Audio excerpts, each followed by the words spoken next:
जय श्री बद्रीनाथ जी। राधे राधे दोस्तों, मैं हूं सौरभ सिंह पंवार और स्वागत है आपका मेरे अपने YouTube चैनल पंवार व्लॉग्स में।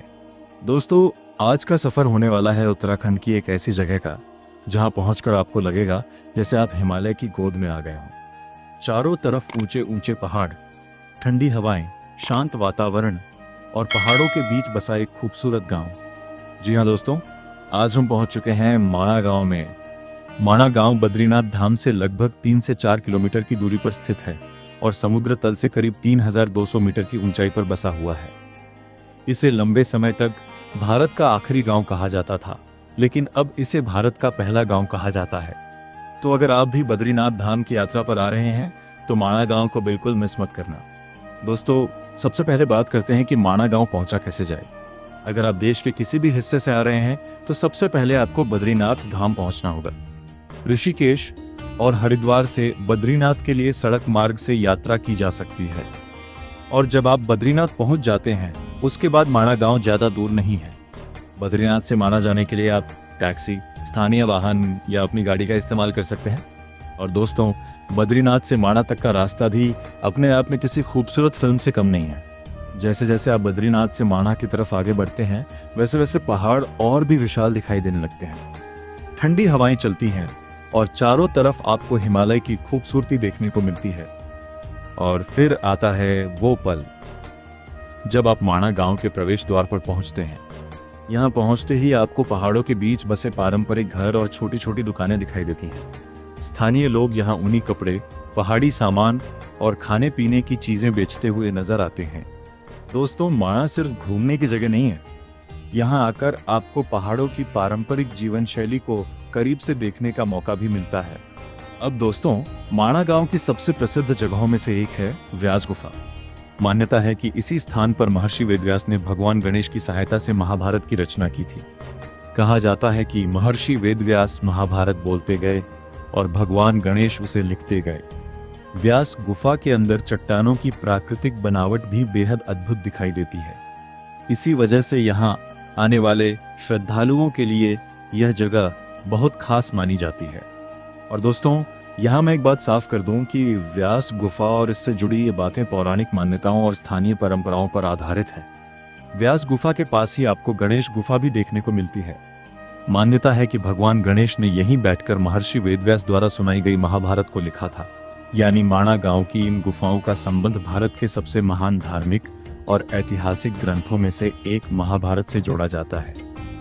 अब दोस्तों, चलते हैं माणा की एक और अद्भुत जगह की तरफ, और वो है सरस्वती नदी। यहाँ आपको पहाड़ों के बीच से तेज गति से बहती हुई सरस्वती नदी दिखाई देती है। नदी का पानी चट्टानों से टकराते हुए इतनी तेज आवाज करता है कि आसपास का पूरा वातावरण उसकी आवाज से गूंज उठता है। पौराणिक मान्यताओं में सरस्वती नदी को बहुत पवित्र माना गया है। और दोस्तों, सरस्वती नदी को यहाँ अपनी आंखों के सामने देखना अपने आप में एक अलग ही अनुभव है।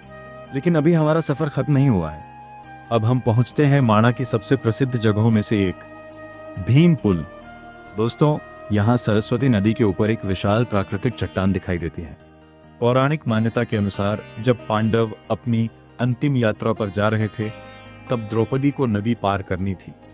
उस समय भीम ने एक विशाल चट्टान को नदी के ऊपर रखकर रास्ता बनाया और इसी वजह से इस जगह को भीम पुल कहा जाता है।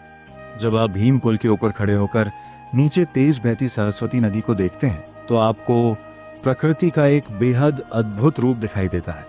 लेकिन दोस्तों, यहाँ पानी का बहाव काफी तेज होता है, इसलिए फोटो या वीडियो बनाते समय सुरक्षा का पूरा ध्यान रखना बहुत जरूरी है। माणा गांव का संबंध सिर्फ भीम पुल से ही नहीं बल्कि पांडवों की अंतिम यात्रा से भी जुड़ा जाता है। मान्यता है कि पांडव इसी हिमालयी क्षेत्र से अपनी अंतिम यात्रा पर निकले थे।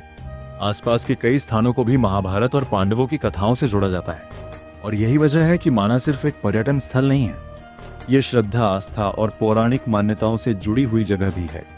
अब दोस्तों, बात करते हैं माणा घूमने के सही समय की। सर्दियों में यहाँ भारी बर्फबारी होती है और रास्ते काफी मुश्किल हो सकते हैं। इसलिए सामान्य तौर पर मई से लेकर शुरुआती नवंबर तक का समय माणा घूमने के लिए बेहतर माना जाता है। हालांकि पहाड़ों का मौसम कभी भी बदल सकता है, इसलिए यात्रा पर निकलने से पहले मौसम और सड़क की स्थिति की जानकारी जरूर ले लेना। तो दोस्तों, अगर आप माणा गांव घूमने आ रहे हैं तो यहाँ व्यास गुफा जरूर देखना।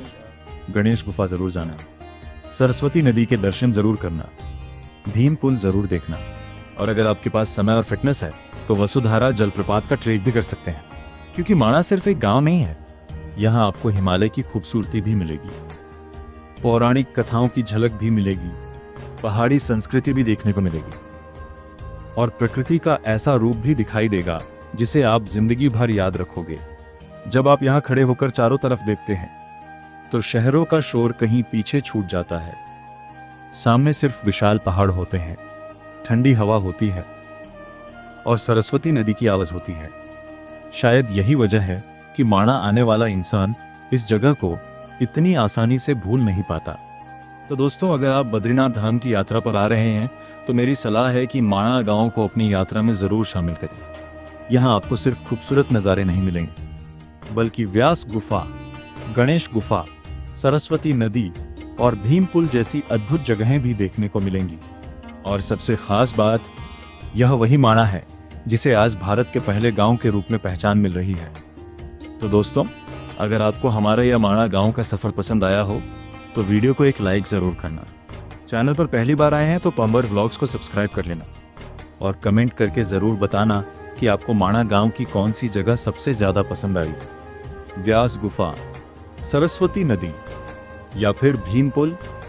मिलते हैं अगले वीडियो में उत्तराखंड की एक और खूबसूरत जगह के साथ।